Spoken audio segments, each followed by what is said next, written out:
Hello everyone, welcome back to our channel. तो आज के इस वीडियो में हम अष्टांग हृदय के चैप्टर फर्स्ट का श्लोक नंबर 3 और 4 को रिसाइट करने वाले हैं एवं उसका वर्ड टू वर्ड मीनिंग देखने वाले हैं।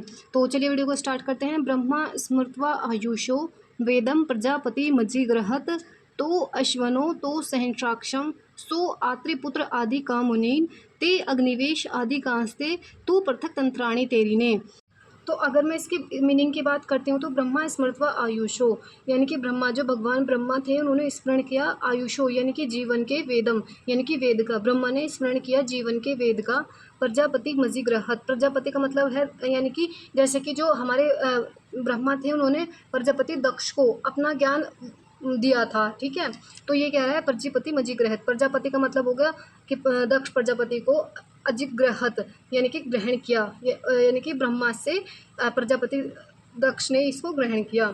स का मतलब होता है सो, ये सो लिख रहा है ना, सो अश्वनो यानी कि यहाँ पे उन दक्ष प्रजापति ने अश्वनी को, कुमारों को दिया अपना ज्ञान, मतलब ब्रह्मा से प्रजापति तक, और प्रजापति ने किसको दिया?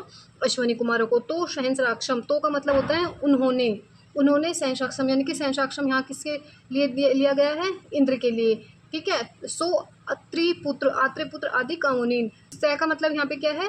उन इंद्र ने आत्रेपुत्र, मतलब कि जैसे कि पुनर्वसु आत्रे आदि को अपना ज्ञान दिया और मुनियों को दिया। ठीक है, तो ते अग्निवेद आदि कांस्ते, उन्होंने अग्निवेश आदि महर्षि को अपना ज्ञान दिया। तो पृथक तंत्राणी तेरी ने, तू यानी कि उन्होंने, तू का मतलब होता है तो, पृथक का मतलब होता है अलग अलग, तंत्राणी का मतलब होता है आयुर्वेद के तंत्रों यानी कि संहिताओं को। तेरी ने का मतलब होता है रचा।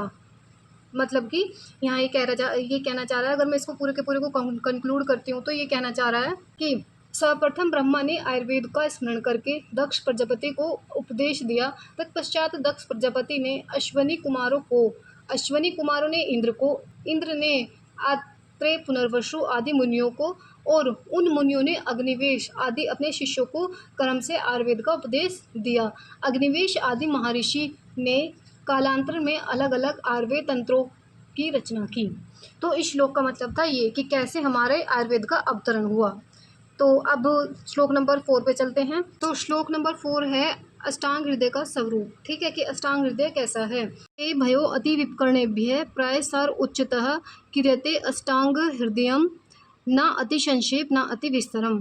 तो अगर मैं इसकी वर्ड टू वर्ड मीनिंग की बात करती हूँ तो इसमें आ जाता है, देखिए, ते भयो अति विपकर्णेभ्यः, इसका मतलब है तेभ्य का मतलब होता है अग्निवेश आदि द्वारा रचे इन ग्रंथों से। तेभ्य का मतलब है यहाँ पे अग्निवेश आदि द्वारा रचे इन ग्रंथों से। ठीक है, अति विपकर्णेभ्य यानी कि अति विस्तृत। प्राय का मतलब प्राय हो गया यहाँ पे। सार उच्चतः यानी कि उत्तम सार का संग्रह करके।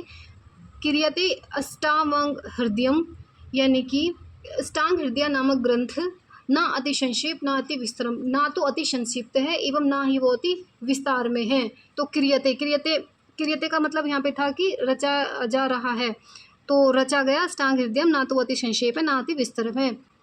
तो इसका कंक्लूजन हो जाएगा, अग्निवेश आदि ऋषियों द्वारा निर्मित तंत्रों में अत्यधिक रूप से फैला हुआ आयुर्वेद के उत्तम सार का संग्रह करके मैं यानी कि वाग्भट न अति संक्षेप एवं न अति विस्तृत अष्टांग हृदय की रचना करता हूँ।